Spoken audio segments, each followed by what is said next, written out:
तो आज की क्लास में हम पढ़ेंगे फ्यूनेरिया के बारे में। आपकी लास्ट क्लास का जो है लास्ट क्लास में जो हमने यूट्यूब पे क्लासेस डाली हुई थी उसमें स्पोरोफाइट और डेवलपमेंट ऑफ स्पोरोफाइट रहता है बस। बाकी सब जो है हमने कवर कर लिया है। आज बात करेंगे ब्रायोफाइटा के मेंबर फ्यूनेरिया की। तो आपको ये स्लाइड शो हो रही है?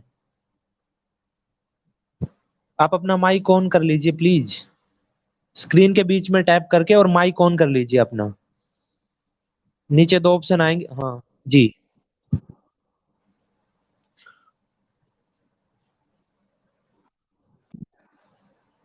आपको ये स्लाइड शो हो रही है फ्यूनेरिया की? तो सर फ्यूनेरिया के बारे में पढ़ेंगे आज हम।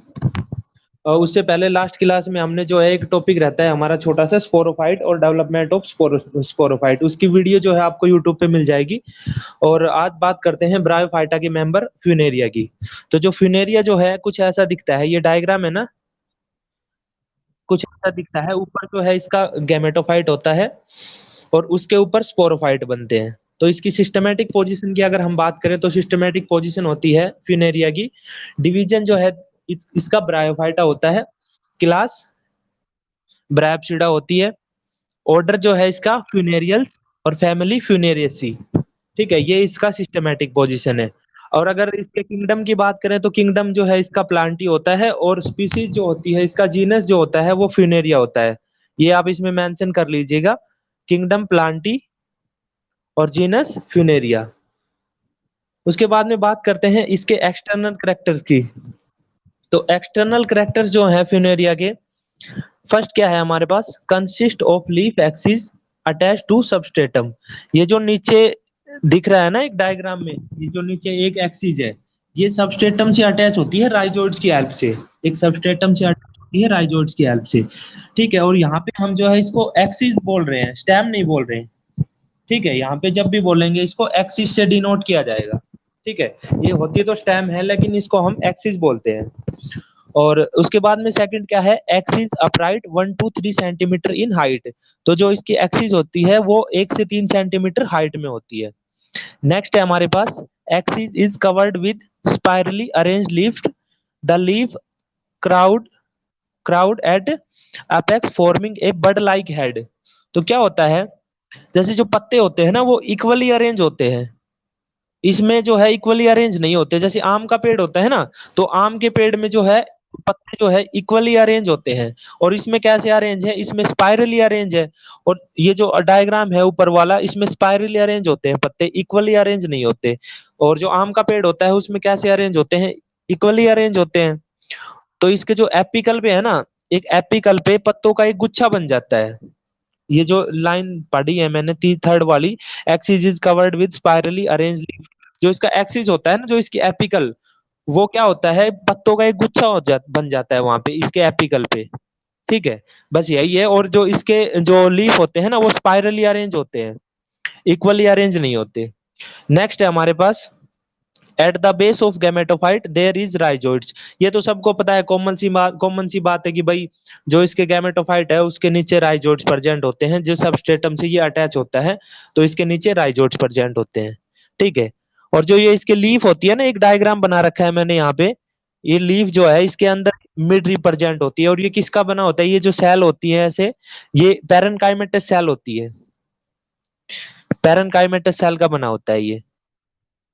और हाँ जी सर, पैरेनकाइमेटस सेल का बना होता है। और नीचे एक और डायग्राम है उस लीफ के नीचे, तो ये क्या है, नीचे की जो बॉडी है इसको हम गैमेटोफिटिक बोलते हैं, गैमेटोफाइट। और ऊपर जो है इसके स्पोरोफाइट बनते हैं। हमने मार्केंसिया में भी और उसमें एंथ्रोसिरोज में भी ऐसे ही पढ़ा था कि नीचे गैमेटोफाइट था और उसके ऊपर स्पोरोफाइट बनते हैं। ठीक है, और ये जो स्पोरोफाइट है उसके ऊपर एक कैप सी लगी है ना, एक कैप लगी है, देखिए आप। ये जो कैप होती है ना इसको बोलते हैं कैलेप्ट्रा। यहाँ पे आप मेंशन कर, हाँ जी, CALYPTRA, कैलेप्ट्रा बोलते हैं। ये जो कैप सी दिख रही है ना स्पोरोफाइट के ऊपर, इसको बोलते हैं कैलेप्ट्रा जी। और उसके बाद में नेक्स्ट स्लाइड आपके पास शो हुई, नेक्स्ट इंटरनल स्ट्रक्चर। अब इंटरनल स्ट्रक्चर की बात करते हैं इसके। तो इंटरनल स्ट्रक्चर में सबसे पहले है स्टेम। और स्टेम को हमने पीछे भी बोला था, स्टेम को क्या बोलेंगे, एक्सिस बोलेंगे।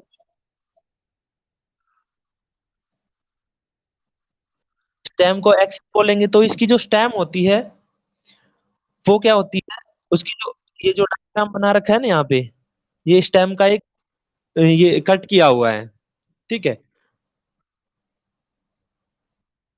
जी सर, लेटरल पोर्शन, ठीक है। तो इसकी जो आउटर लेयर होती है वो क्या होती है, एपिडर्मिस होती है, सिंगल लेयर होती है। और outermost circular layer contain chloroplast cell. इसकी जो एपिडर्मिस में है ना, क्लोरोप्लास्ट सेल होती है जो फोटोसिंथेसिस में हेल्प करती है, ठीक है। और विदाउट स्टोमेटा और पोर, और इसमें जो है ये मतलब कंप्लीट होती है, इसमें स्टोमेटा और पोर्स प्रेजेंट नहीं होते, ठीक है।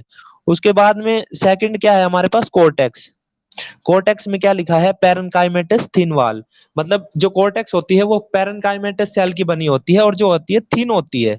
इसकी जो सेल होती है ना वो बिल्कुल पतली पतली होती है, मतलब ये ऐसे थोड़ा सा खुला खुला सा है ना बीच के अंदर। और उसके अंदर ये जो है कोर्टेक्स होती है, पैरेनकाइमेटस सेल की बनी होती है, और जो इनकी वॉल होती है वो थिन होती है। नेक्स्ट है हमारे पास central stand, central conducting strand. इसका कंप्लीट पूरा नाम है सेंट्रल कंडक्टिंग स्ट्रैंड। तो ये क्या होती है, ये डेड सेल होती है, और इनमें लेक ऑफ प्रोटोप्लाज्म होता है, और help in conduction of water and nutrition. जो हमने जाइलम पढ़ा है ना, जाइलम, जाइलम जो होता है वो क्या काम करता है, वेस्कुलर प्लांट, हाँ, ट्रांसपोर्ट ऑफ, सेम वही काम इसका होता है, ठीक है। बाकी ये किसी चीज में हेल्प नहीं करता। ये जो सेल होती है कंडक्ट सेंट्रल कंडक्टिंग स्टैंड, ये और किसी चीज में हेल्प नहीं करती, बस क्या करती है, कंडक्शन ऑफ वाटर में और न्यूट्रिशन में हेल्प करती है बस। उसके बाद में है नेक्स्ट हमारे पास लीफ। ये एक तलवार सा स्ट्रक्चर दिख रहा है आपको, हाँ जी। तो ये जो स्ट्रक्चर है, ये एक लीफ को हमने कट किया हुआ है, ठीक है, उसका स्ट्रक्चर है ये। तो इसमें क्या है, composed of single layer thin wall cell which in chloroplast. अब जो पत्ता है, तो पत्ते तो पता है आपको ग्रीन होते हैं, तो उनमें क्लोरोप्लास्ट तो होगा ही, ठीक है। तो ये यहाँ पे क्या लिखा है, composed of single layer thin walled cell. ये जो होती है सिंगल लेयर की बनी होती है, और इनकी वॉल जो होती है वो थिन होती है, और विच इन क्लोरोप्लास्ट, और इनमें क्या होता है, क्लोरोप्लास्ट प्रेजेंट होता है। जी। अगर पत्ते हैं तो वो ऑब्वियसली बात है ग्रीन कलर के होंगे, तो क्लोरोप्लास्ट प्रेजेंट होगा, क्योंकि सबसे ज्यादा फोटोसिंथेसिस पत्तों में ही होता है, ठीक है। नेक्स्ट है हमारे पास, these cell form the main photosynthesis tissue of gametophyte. तो गैमेटोफाइट बॉडी के लिए ये जो मेन फोटोसिंथेसिस का काम कौन करते हैं, ये लीव्स करते हैं इसकी। उसके बाद में नेक्स्ट है, midrib is composed of thick narrow cell that help in stomata. जी, स्टोमेटा इज एब्सेंट। तो ये जो बीच में जो मिडरिब होती है ना, जो मिडरिब होती है वो थोड़ी थिक होती है और नैरो सेल की बनी होती है, और वो भी क्या करती है, न्यूट्रिशन में हेल्प करती है और कंडक्शन में हेल्प करती है। और इसमें भी क्या होता है, जैसे स्टेम में स्टोमेटा एब्सेंट थे ना, और इसमें भी स्टोमेटा एब्सेंट होते हैं, ठीक है, इतना क्लियर है। और उसके बाद में बात करते हैं, नेक्स्ट स्लाइड हमारे पास इसके रिप्रोडक्शन की। वेजिटेटिव रिप्रोडक्शन को ही हम एसेक्सुअल रिप्रोडक्शन बोलते हैं। तो फर्स्ट पॉइंट हमारे क्या है, हमारे पास क्या है, fragmentation of primary protonema. Next slide show हो रहा है आपको, फ्रेगमेंटेशन ऑफ प्राइमरी प्रोटोनिमा। तो जो ये प्रोटोनिमा है ये क्या चीज है, प्रोटोनिमा क्या होता है, जो किसी भी गैमेटोफाइट की जो अर्ली स्टेज होती है ना, अर्ली स्टेज होती है, वहां पे सेल जो है वो चेन की फॉर्म में अरेंज होती है। अगर गैमेटो जो प्रोटोनिमा है, इसकी प्रॉपर डेफिनेशन ये होती है कि भाई जैसे अर्ली स्टेज होती है किसी भी गैमेटोफाइट की, तो जो उसकी सेल होती है वो चेन की फॉर्म में अरेंज होती है, उसको हम बोलते हैं प्रोटोनिमा स्टेज। तो यहाँ पे क्या है, फ्रेगमेंटेशन ऑफ प्राइमरी प्रोटोनिमा, मतलब क्या होता है कि जो प्रोटोनिमा जो होती है, या तो हम इसको मेरिस्टेमेटिक टिश्यू भी बोल सकते हैं, या जो न्यूबॉर्न फीटस होता है ना, जो एक सेल होता है बेबी को बोर्न होता है, जो सबसे पहले जो सेल बनता है, मतलब नया बेबी बोर्न करने के लिए जो कैपेबल होता है जो सेल, उसको भी हम प्रोटोनिमा बोल सकते हैं। लेकिन जो कि हम यहाँ पे बॉटनी पढ़ रहे हैं, तो हम ह्यूमन फिजियो की बात नहीं करेंगे, सिर्फ प्लांट फिजियो की बात करेंगे। तो यहाँ पे इसकी प्रॉपर डेफिनेशन यही होगी कि किसी भी गैमेटोफाइट की जो अर्ली स्टेज होती है ना, गैमेटोफाइट बॉडी की जो अर्ली स्टेज होती है, उसमें सेल चेन की फॉर्म में अरेंज होती है। ठीक है। जो प्लांट की जो फर्स्ट जनरेशन सेल होती है उसको बोलते हैं प्रोटोनिमा। तो इससे कैसे होता है इसमें रिप्रोडक्शन? जो स्पोर होगा, स्पोर में क्या होता है? जर्मिनेशन। स्पोर जर्मिनेट किया और उसने क्या बना दिया? प्राइमरी प्रोटोनिमा बियर बड। जो प्राइमरी प्रोटोनिमा स्टेज बना दिया और उसके ऊपर ऐसे बड लाइक स्ट्रक्चर बना दिए, मतलब ऐसे गोल गोल से। मान लो ये हमारे पास एक बड है और इसके ऊपर ऐसे ऐसे एक स्ट्रक्चर बना दिया ये। ठीक है। और वो जो बर्ड क्या होता है, ये जो बर्ड है इसके ऊपर मैंने बनाया है, ये बर्ड क्या होता है? ये टूट जाता है। और ये जो बर्ड में वो कैपेबिलिटी होती है, इसमें प्रोटोनिमा स्टेज होती है ना, तो इसमें वो कैपेबिलिटी होती है कि ये जो है एक नया गैमेटोफाइट बना सके। आया समझ में आपको? देखो, एक स्पोर था हमारे पास, स्पोर ने जर्मिनेट करके क्या बनाया? Primary protonema bear bud. ठीक है। और जो बर्ड होती है ना, वो बर्ड जो होती है वही प्रोटोनिमा होता है। अब प्रोटोनिमा की डेफिनेशन क्या थी? कि भाई उसमें वो सेल होती है, उनमें वो कैपेबल सेल होती है जिससे क्या होता है? एक नए गैमेटोफाइट की फॉर्मेशन हो सके। ठीक है। मतलब क्या था? किसी भी गैमेटोफाइट की अर्ली स्टेज जिसमें सेल, जो सेल होती है वो चेन की फॉर्म में अरेंज होती है, मतलब उस सेल से गैमेटोफाइट बन सकता है।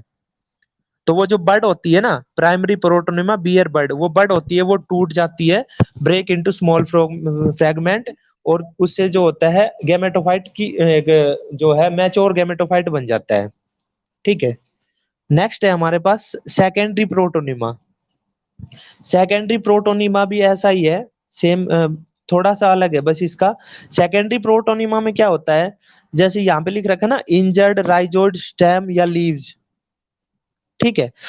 तो इसमें क्या होता है? जो राइजोइड्स या स्टेम या लीव्स जो होती है ना, तो उनमें जो है इंजरी हो जाती है किसी भी वजह से, मान लो। ठीक है। और उसके बाद में वो इंजरी ठीक हो जाती है फेवरेबल कंडीशन में। जब उनको भाई अच्छे से न्यूट्रिशन मिलेगा, अच्छे से पानी मिलेगा, तो वो फेवरेबल कंडीशन में वो इंजरी ठीक हो जाती है। तो वो इंजरी ठीक होने के बाद में जब, अब मान लो कोई आदमी है वो बीमार पड़ा है, और अगर मान लो वो ठीक हो जाए तो उसको तो एक नई लाइफ ही मिल जाएगी अपनी।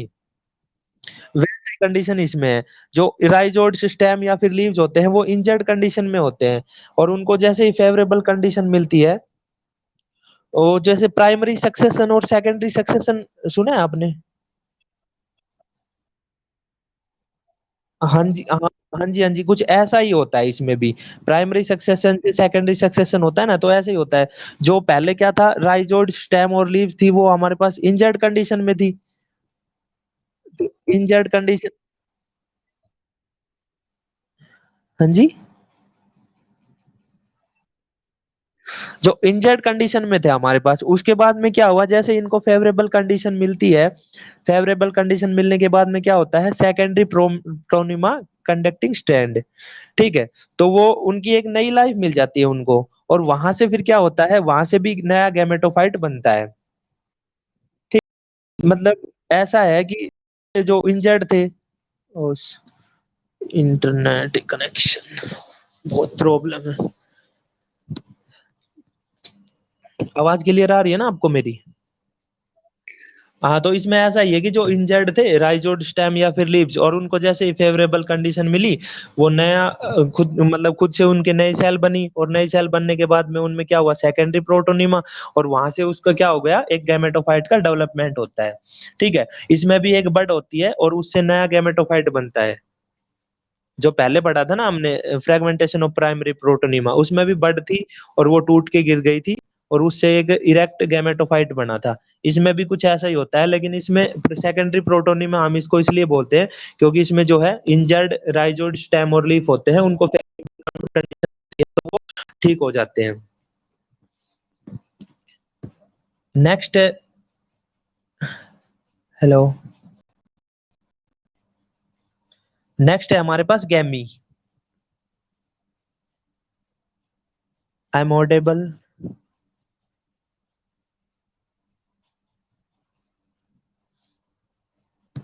थर्ड है हमारे पास गैमी। गैमी का नाम तो आपने काफी बार सुना होगा, हमने मार्केंसिया पढ़ा, एंथ्रोसिरोज पढ़ा, उसमें भी गैमी का काफी बार नाम आया था। गैमी एक जड़ होती है, वो टूट के गिर जाती है और उससे क्या बनता है, एक नया थैलस ग्रो करता है। तो गैमी के बारे में पढ़ेंगे हम। Terminal cell of protonema. Terminal cell of protonema unfavourable condition, और क्या होता है, multicellular green body.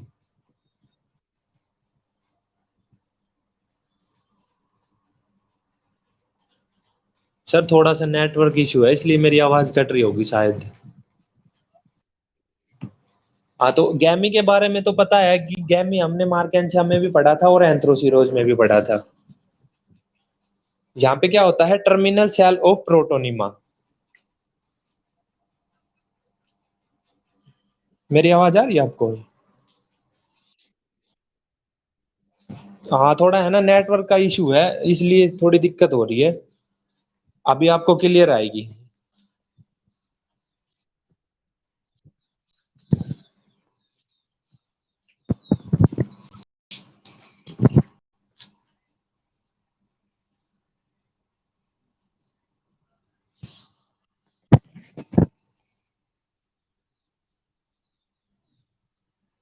Hello. हाँ जी सर, अब जो है थर्ड है हमारे पास गैमी। आवाज क्लियर आ रही है अभी आपको? तो थर्ड है हमारे।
प्रिया खोल, आप भी अपना माइक ऑन कर लीजिए प्लीज। प्रिया खोल, आप भी अपना माइक ऑन कर लीजिए, अगर आपको कुछ प्रॉब्लम है तो आप पूछ सकते हैं। आपको कोई प्रॉब्लम है आप स्क्रीन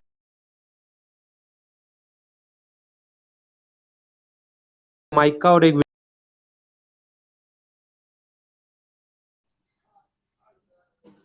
जी, हम पढ़ रहे हैं फ्यूनेरिया। फ्यूनेरिया के रिप्रोडक्शन, वेजिटेटिव रिप्रोडक्शन के बारे में बात कर रहे हैं। अ, ये वेजिटेटिव रिप्रोडक्शन या फिर एसेक्सुअल रिप्रोडक्शन। तो फर्स्ट हमने पढ़ लिया, सेकंड हमने पढ़ लिया, थर्ड है हमारे पास गैमी। गैमी को डिस्कस कर रहे थे हम। तो गैमी जो है हमने मार्केंसिया में पढ़ा था और एंथ्रोसिरोज में भी पढ़ा था। वही गैमी हम बार पढ़ रहे हैं इसको। तो गैमी क्या होता है इसमें, फ्यूनेरिया में, टर्मिनल सेल प्रोटोनिमा और unfavourable condition multi cellular green body. एक नेक्स्ट स्लाइड अप कर रहा हूं मैं। यहाँ पे कुछ जो पहले वाला डायग्राम है वो दिख रहा है आपको? जो पहले वाला डायग्राम में ये ऐसे बर्ड सी बना रखी है, ये गैमी होती है, ठीक है। और एक सेल जो होती है इसमें प्रोटोनिमा होती है। आगे ये प्रोटोनिमा बता रखा है। तो इसमें क्या, unfavorable condition, gamete remains dormant and attached to parent plant, but at favorable condition, gamete detach from parent। क्या होता है, जो गैमी होती है ना, वो प्रोटोनिमा स्टेज में किससे अटैच होती है, एक प्लांट से अटैच होती है, ठीक है, अनफेवरेबल कंडीशन में। और जैसे ही उसको फेवरेबल कंडीशन मिलती है, वो उससे अलग होके और एक नए थैलस का जर्मिनेशन करती है। वही गैमी है क्या होता है, एक प्रोटोनिमा स्टेज में गैमी जो है अनफेवरेबल कंडीशन होती है तो वो उससे अटैच होती है, अनफेवरेबल कंडीशन में गैमी प्लांट से अटैच होती है, गैमेटोफाइट प्लांट मतलब गैमेटोफाइट से अटैच होती है। लेकिन जैसे ही उसको फेवरेबल कंडीशन मिलती है वो क्या करती है, उससे अलग होके और एक नए गैमेटोफाइट का जर्मिनेशन होता है यहाँ से। क्लियर है भाई गैमी? और नेक्स्ट है हमारे पास बुलबिल्स। तो बुलबिल्स भी कैसा होता है, similar to gemmae, similar to gemmae. इसमें क्या होता है, बुलबिल्स में जो गैमी हमारे पास थे वो किस पे उस पे ग्रो हुए थे, गैमेटोफाइट पे। और ये किस पे अटैच मतलब होते हैं, ये ग्रो करते हैं राइजोइड्स पे। ठीक है, वो प्रोटोनिमा पे ग्रो किए थे उसके जो है गैमेटोफाइट पे, और ये ग्रो करते हैं बुलबिल्स, ये कहाँ पे ग्रो करते हैं, ये राइजोइड्स पे ग्रो करते हैं। ठीक है, वही लिखा है इसमें, similar to gemmae but they develop on rhizoids and have no chloroplast, grow in plant detach from parent plant. मतलब क्या होता है, इसमें ये जो बुलबिल्स होते हैं ये कहाँ पे ग्रो करते हैं, इसके राइजोइड्स पे, राइजोइड्स पे ग्रो करते हैं। अनफेवरेबल कंडीशन होती है, बट जैसे ही उसको फेवरेबल कंडीशन मिलती है वो राइजोइड से अलग होके और एक नए गैमेटोफाइट की फॉर्मेशन कर लेता है। वही सेम गैमी जैसा ही है, बट डिफरेंस इतना है कि वो जो गैमी प्रेजेंट थे वो प्रोटोनिमा पे प्रेजेंट थे, गैमेटोफाइट प्रोटोनिमा पे, और ये बुलबिल्स जो होते हैं ये राइजोइड्स पे प्रेजेंट होते हैं। ठीक है, और इनमें क्लोरोप्लास्ट नहीं होता, वही है सेम। नेक्स्ट है हमारे पास एपोस्पोरी। एपोस्पोरी क्या है, development of gametophyte from the sporophyte without formation of spore.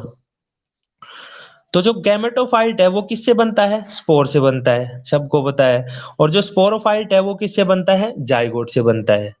लेकिन यहाँ पे क्या होता है, यहाँ पे जो गैमेटोफाइट है ना वो स्पोरोफाइट, यहाँ पे जो गैमेटोफाइट है वो स्पोर की बजाय,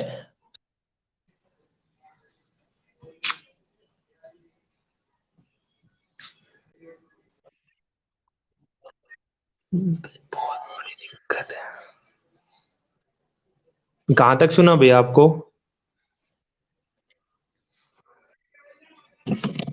एपोस्पोरी, एपोस्पोरी से पहले तक सुन गया था आपको सबको? अब ये स्लाइड दिख रही है आपको, एपोस्पोरी बुलबिल्स और गैमी वाली? तो एपोस्पोरी डिस्कस करें अब। Development of gametophyte from the sporophyte without formation of spore. मतलब क्या है, जो गैमेटोफाइट है ना वो किससे बनते हैं, हमारे पास स्पोर से बनते हैं। और स्पोरोफाइट किससे बनता है, स्पोरोफाइट जाइगोट से बनता है। लेकिन यहाँ पे क्या होता है, यहाँ पे जो गैमेटोफाइट है ना वो स्पोर की बजाय स्पोरोफाइट की किसी भी कोई और सेल से बन जाएगा। मान लो इलेट्रस से भी बन सकता है, इलेट्रस भी तो स्पोरोफाइट की सेल है ना। हाँ जी भाई। यहाँ पे जो है गैमेटोफाइट बनता है स्पोर से और स्पोरोफाइट बनता है जाइगोट से।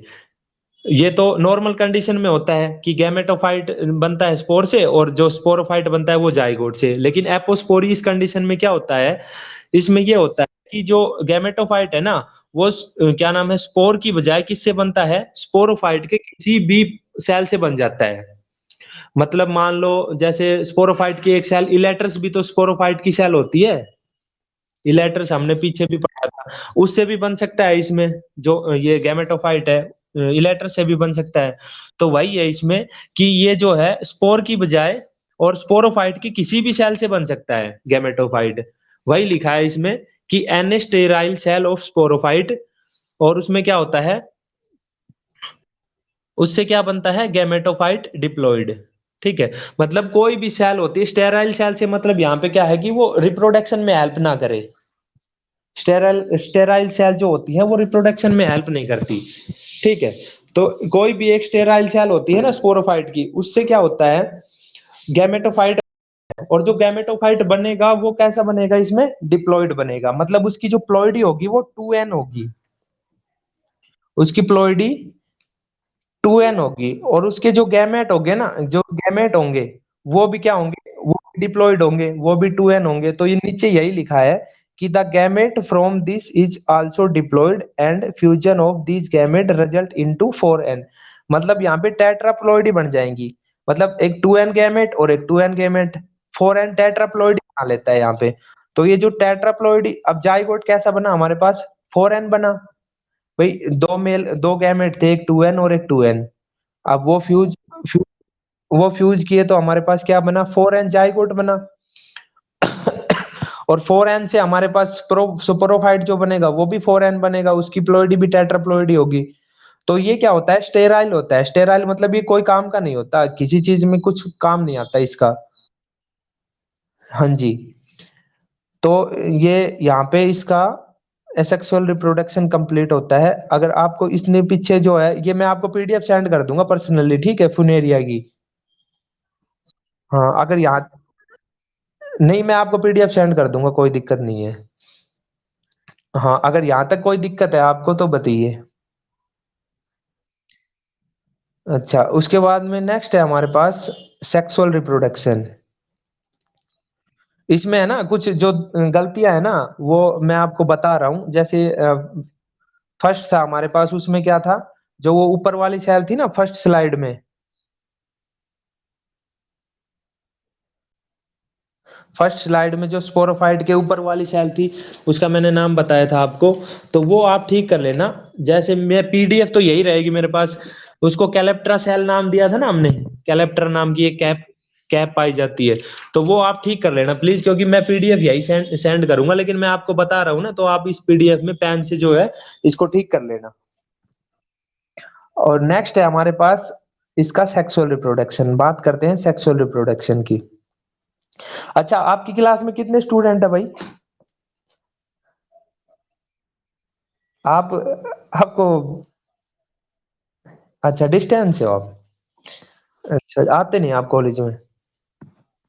अच्छा, तो बात करते हैं सेक्सुअल रिप्रोडक्शन की। वैसे कहाँ से हैं आप बेसिकली? अच्छा, मैं भी रेवाड़ी से हूँ, मैंने अभी ज्वाइन किया है। अभी अभी आपके रेवाड़ी में यहाँ पे कतोपर सुना है आपने? अच्छा, तो पास में ही हो आप तो। अच्छा, तो मैं आपको ये सेंड कर दूंगा पीडीएफ, ठीक है। तो सेक्सुअल रिप्रोडक्शन पढ़ते हैं। सेक्सुअल रिप्रोडक्शन जो है फ्यूनेरिया में, फ्यूनेरिया मोनोसियस, मोनोसियस प्लांट होता है। मेल और फीमेल और वो जो होते हैं सेक्सुअल ऑर्गन इसके एक ही प्लांट पे पाए जाते हैं। एंथ्रोसीरोज जो हमने पढ़ा था वो क्या था, मोनोसियस और डायोसियस दोनों था। मार्केंसिया क्या था, मार्केंसिया ओनली डायोसियस था। सॉरी ऐसा नहीं था भाई, मार्केंसिया था वो मोनोसियस और डायोसियस दोनों था। और जो एंथ्रोसीरोज था वो ओनली डायोसियस था, ऐसा था। एंथ्रोसीरोज ओनली डायोसियस था, और जो मार्केंसिया था वो मोनोसियस और डायोसियस दोनों था। हाँ, तो जो फ्यूनेरिया होता है वो मोनोसियस होता है। मोनोसियस से मतलब यहाँ पे क्या है, male and female reproductive structure our own in same plant. मतलब एक ही प्लांट के ऊपर मेल और फीमेल रिप्रोडक्टिव स्ट्रक्चर प्रेजेंट होते हैं। बात करते हैं एंथ्रीडियम की, मेल रिप्रोडक्टिव ऑर्गन की। तो ये जो डायग्राम है ये एक मैच्योर एंथ्रीडियम का डायग्राम है। तो जो मैच्योर एंथ्रीडिया होता है वो ब्रांचेस में डेवलप होता है। मतलब एक भी हो सकता है, दो भी हो सकते हैं, तीन भी हो सकते हैं। और इसके जो ऊपर जो ये ओपरकुलम लिख रखा है ना, ओपरकुलम से जो इसके जो एंथ्रोजोइड्स है ना, वो ओपरकुलम से ही बाहर आते हैं। ये जो ऊपर टिप पे एक सेल है ना, ओपरकुलम, हाँ यहाँ से ही एंथ्रोजोइड्स बाहर आते हैं। जी। नेक्स्ट लाइन है हमारे पास, antheridia borne in group and surrounded by perigonial leaves. एक नेक्स्ट स्लाइड करेंगे तब समझ में आएगा। ये जो नीचे डायग्राम है ना, ये साइड में जो जिनके ऊपर गोल गोल सा है ये तो है पैराफाइसिस। ये दो दो पैराफाइसिस है। और जो ये साइड में है जिनके ऊपर गोल गोल से नहीं है, ये होती है हमारे पास पेरिगोनियल लीव्स। ये होती है पेरिगोनियल लीव्स। और जो बीच में ये जो है ये है एंथ्रिडिया। तो ये एंथ्रिडिया यहाँ पे सिंगल भी हो सकता है और ये ग्रुप में भी हो सकते हैं। मैंने यहाँ पे एक बनाया है, तो ये ऐसा नहीं कि एक होता है, ये यहाँ पे दो तीन चार पांच मतलब बहुत सारे हो सकते हैं, मल्टीपल इन नंबर हो सकते हैं। तो जो पीछे लाइन थी वो क्या थी हमारे पास, antheridia borne in group and surrounded by perigonial leaves. तो ये पेरिगोनियल लीव्स के बीच में होता है, ये साइड में पेरिगोनियल लीव्स है ना, उनके बीच में ही होता है एंथ्रिडिया। अब नेक्स्ट स्लाइड क्या है, large number of sterile multicellular hairs intermingle with antheridia called paraphyses. ये जो पैराफाइसिस होती हैं इनके बीच में ये मल्टीसेलुलर हेयर्स की बनी होती है, स्टेराइल मल्टीसेलुलर हेयर्स की लंबी लंबी, और इनके बीच में जो है एंथ्रिडिया ग्रो करता है पैराफाइसिस के बीच में। अब ये जो फंक्शन है, ये फंक्शन हम पढ़ेंगे, ये पैराफाइसिस के फंक्शन पढ़ेंगे। तो पहला क्या है हमारे पास, कंटेन क्लोरोप्लास्ट परफॉर्म फोटोसिंथेसिस। ये जो पैराफाइसिस होती है ना, पैराफाइसिस में क्या होता है कि क्लोरोप्लास्ट होता है और ये क्या परफॉर्म करती है, फोटोसिंथेसिस। जब सीधी सी बात है भाई, क्लोरोप्लास्ट होगा तो फोटोसिंथेसिस तो करेंगी। और नेक्स्ट है हमारे पास प्रोटेक्ट एंथ्रिडिया, और ये क्या करती है, एंथ्रिडिया को प्रोटेक्ट हेल्प करती है। ठीक है। नेक्स्ट है हमारे पास loss of water by transpiration, they hold water between them by capillary action. ये क्या करती है, जो ट्रांसपिरेशन से वाटर लॉस होता है ना, तो वाटर लॉस से बचाती है। ठीक है। कैपिलरी एक्शन जो करती है, और जो वाटर लॉस होता है ना, मतलब वाटर को होल्ड कर लेती है कैपिलरी एक्शन से, कैपिलरी एक्शन से वाटर को अपने अंदर होल्ड कर लेती है, और जो है वाटर लॉस होने से बचाती है। ठीक है। और और क्या करती हैं ये इसके अलावा, a mucilaginous secret a mucilaginous substance which help in liberation of antherozoids. और क्या करती हैं पैराफाइसिस सेल जो होती है वो क्या करती हैं, एक म्यूसिलेजेनस सब्सटेंस लिक्विड करती है, मतलब एक चिपचिपा पदार्थ लिक्विड करती है। वो क्या करता है, वो लिबरेशन में हेल्प करता है एंथ्रोजोइड्स के लिबरेशन में। ठीक है, हम ये फंक्शन जो पढ़ रहे थे ये पैराफाइसिस के फंक्शन थे। कुछ नहीं, सिर्फ भाई उनमें क्लोरोप्लास्ट होता है, क्लोरोप्लास्ट होगा तो फोटोसिंथेसिस करेगी, और बीच में एंथ्रिडिया और साइड में ये है तो उसको प्रोटेक्शन भी दे रही है एंथ्रिडिया को। और थर्ड हमारे पास क्या था कि लॉस ऑफ वाटर, जो वाटर ट्रांसपिरेशन से लॉस होता है ना, उसको कैपिलरी एक्शन से होल्ड कर लेती है वाटर को अपने अंदर, और वाटर लॉस होने से बचाती है। और थर्ड ये लास्ट है हमारे पास, एक म्यूसिलिजिनस सब्सटेंस सीक्रेट करती है जो एंथ्रोजोइड के लिबरेशन में हेल्प करता है। बस ये फंक्शन है पैराफाइसिस के। उसके बाद में बात करते हैं इसके डेवलपमेंट की, कि एंथ्रिडिया का, भाई पता पता नहीं मुझे तो अभी। अभी आप एक ही हो क्या?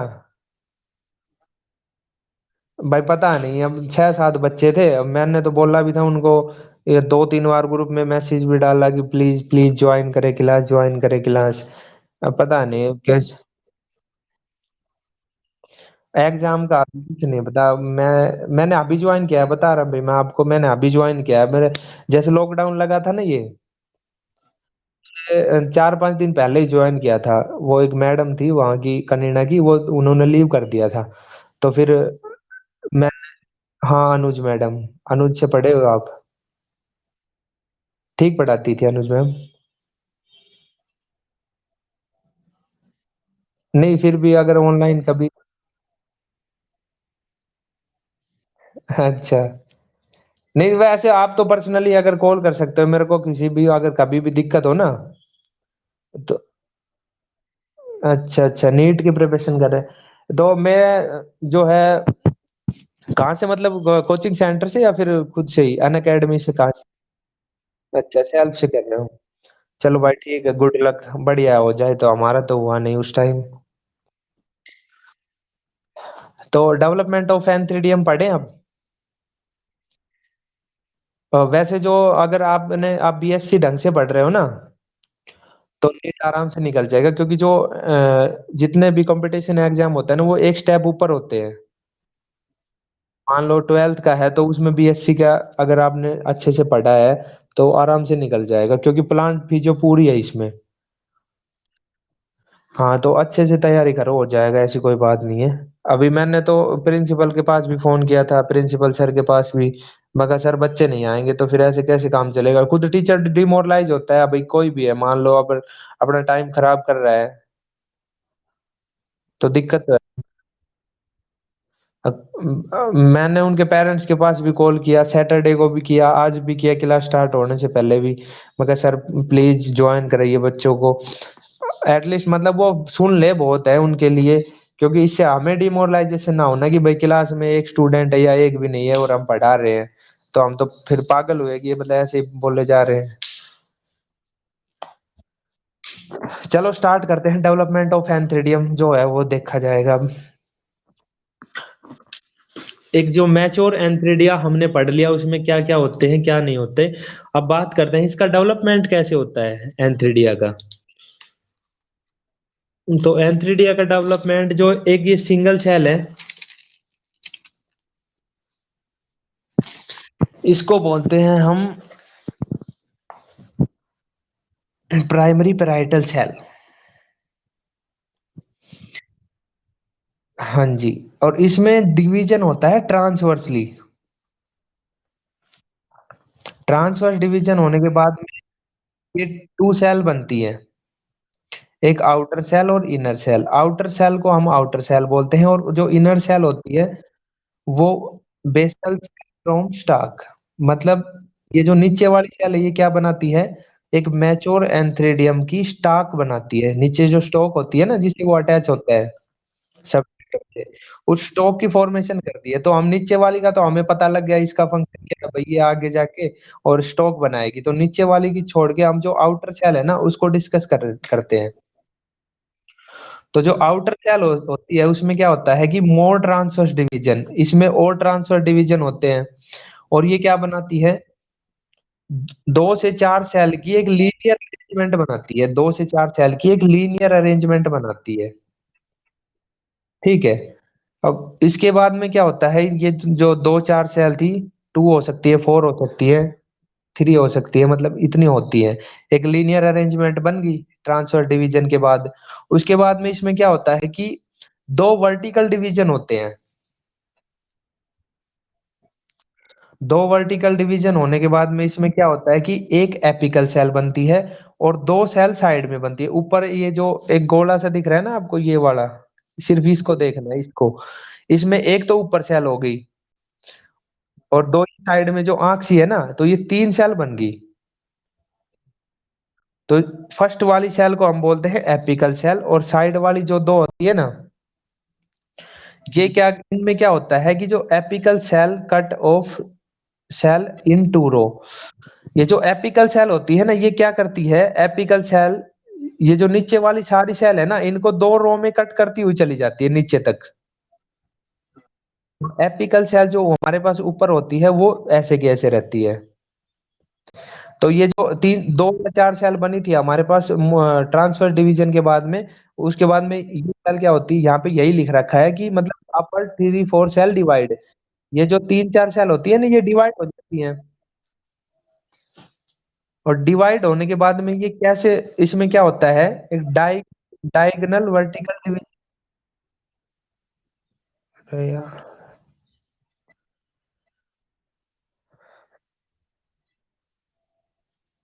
आवाज सुन रही है भैया आपको। ये जो क्या था, एपिकल सेल में क्या हुआ, apical cell cut off cell in 2 rows. मतलब एपिकल जो सेल थी ना, उसने सारी सेल को नीचे ऐसे डिवाइड करते हुए नीचे चली जाती है वो। तो ये 2 पार्ट में डिवाइड होंगी सारी सेल।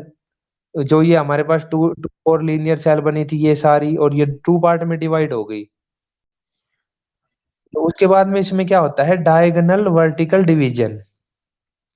डायगोनल वर्टिकल डिवीजन, उसके बाद में ये यहाँ पे ऐसे ये वाला जो ये ऐसे डायगोनली अरेंज्ड हो जाती है सेल। जो एक तो ये ऊपर वाली सेल एपिकल सेल, और उसके दो जो ये नीचे वाली सेल थी ना, ये मतलब ये जो दो आंख थी, ये ऐसे डायगोनली अरेंज हो जाती है। और डायगोनली अरेंज होने के बाद में क्या होता है इसमें, ये जो एक ऐसा स्ट्रक्चर दिख रहा है ना आपको, ये वाला, ये ऐसे कुछ अरेंज हो जाती है ये। तो जो नीचे नीचे वाली जो सेल थी ना, जो कट करती हुई गई थी, वो भी तो तीन चार सेल थी भाई हमारे पास। तो वो क्या होती है, बाहर की जैकेट की फॉर्मेशन करती है, मतलब वो जैकेट सेल होती है। ये जो तीन चार गोले दिख रहे हैं ना आपको, 1 2 3 4, बाहर की साइड, ये होती है जैकेट सेल। वो जो नीचे की चार थी वो बाहर की जैकेट की फॉर्मेशन करती है, और जो अंदर की दो थी ना, वो क्या होती है, प्राइमरी एंडोगोनियल सेल। वो होती है प्राइमरी एंडोगोनियल सेल। ठीक है। तो अब प्राइमरी एंडोगोनियल सेल से उसके बाद में क्या होता है कि जो बाहर की जो थी उससे तो ये जैकेट बन जाएगी, अब एक मैच और एंथ्रीडियम बन गया हमारे पास। जो बाहर की जो थी जैकेट सेल, उसने क्या बनाया, जैकेट बनाया, ये जैकेट बनाया। और नीचे जो ये हमने पढ़ा था, basal cell from form stalk, इन्होंने क्या बनाया, इन्होंने स्टॉक बना दिया। हाँ, और जो प्राइमरी एंड्रोगोनियल सेल थी ना, उन्होंने वो ऐसे अरेंज हो गई, प्राइमरी एंड्रोगोनियल सेल एक एंथ्रीडियम में। ठीक है, ये इसका डेवलपमेंट है। नेक्स्ट है हमारे पास कि जो एंड्रोगोनियल सेल बन गई हमारे पास, एक एंथ्रीडियम में एंड्रोगोनियल सेल है हमारे पास अभी, उसमें क्या होता है, एंड्रोगोनियल सेल में ये जो डिवीजन लिखा है ना, डिवीजन, डिवीजन नहीं होता यहाँ पे होता है ग्रोथ। हाँ,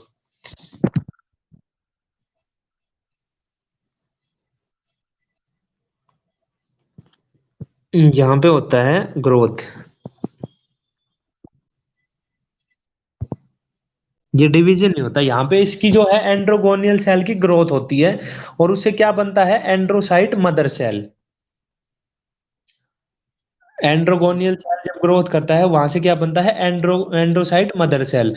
और जो एंड्रोसाइट मदर सेल में फिर से क्या होता है, यहाँ से फिर ग्रोथ नहीं होती, यहाँ पे ग्रोथ नहीं होती, यहाँ पे क्या होता है, मेटामॉर्फोसिस होता है। जैसे टैडपोल लार्वा था ना, मेटामॉर्फोसिस होता है, उसकी पूंछ होती है और फिर वो गायब हो जाती है। तो यहाँ पे क्या होता है, एंड्रोसाइट मदर सेल में मेटामॉर्फोसिस होता है, तो आप प्लीज यहाँ पे लिख लीजिए, आप मेटामॉर्फोसिस होगा इसका। और मेटामॉर्फोसिस होने के बाद में क्या बनता है, एंड्रोसाइट। जी। और एंड्रोसाइट को ही हम क्या बोलते हैं, एंथ्रोजोइड्स।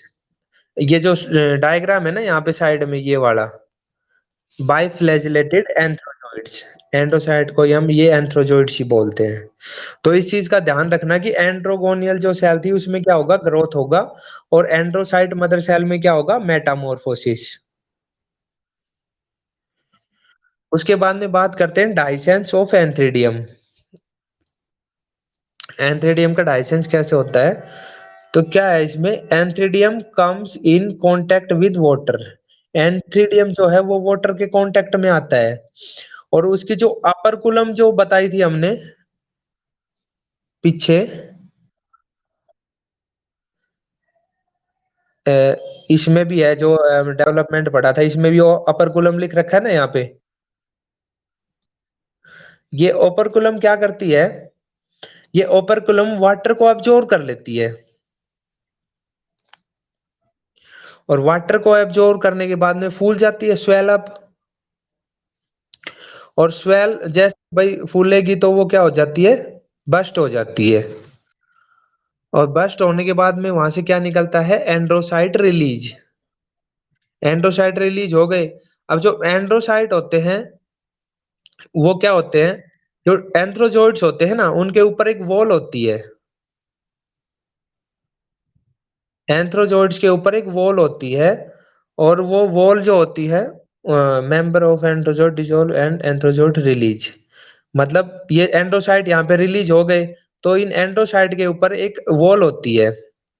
और जैसे ही वो वॉल डिजोल्व होती है, वो वॉल डिजोल्व होने के बाद में हमारे पास क्या बनता है, एंथ्रोजोइड्स।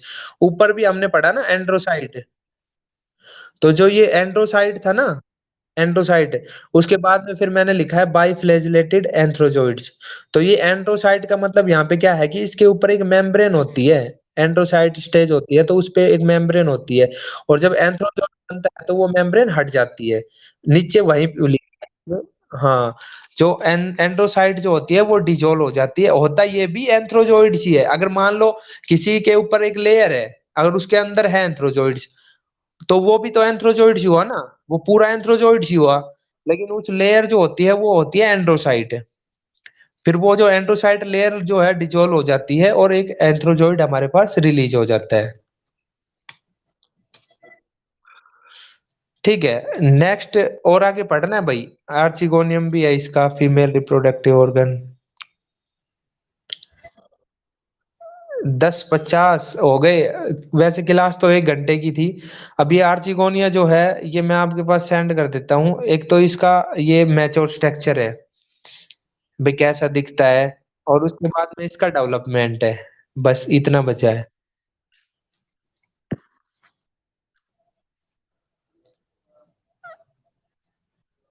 हेलो। आपकी आवाज ना थोड़ी क्लियर नहीं आ रही, पता नहीं नेटवर्क की बहुत ज्यादा प्रॉब्लम है। रेवाड़ी में भी इतनी दिक्कत है, बाहर तो होनी है।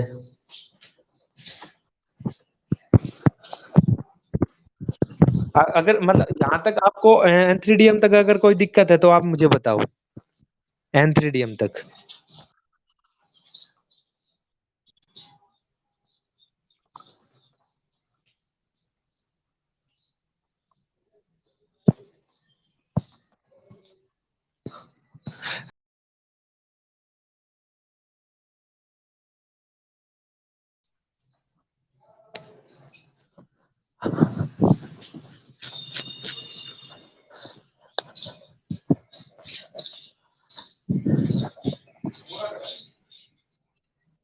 नाम क्या है आपका? 458109। आपकी आवाज नहीं आ रही। क्या नाम है आपका?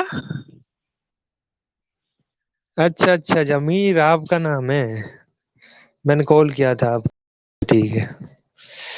तो मतलब ये पीडीएफ मैं आपको है ना सेंड कर दूंगा, आपके नंबर पे सेंड कर दूंगा, या आप मेरे को, मेरे व्हाट्सएप नंबर है ना ग्रुप में, वहां से आप पर्सनली मेरे को हाई कर देना। मैं पीडीएफ सारी, जो जितने भी क्लासेज होती हैं वो सारी आपको, जितने भी जो भी मतलब मैं लिखता हूँ, पढ़ाने के लिए लिखता हूँ, खुद के लिए लिखता हूँ, वो सारे मैं आपको जो है पीडीएफ बना के और सेंड कर दूंगा।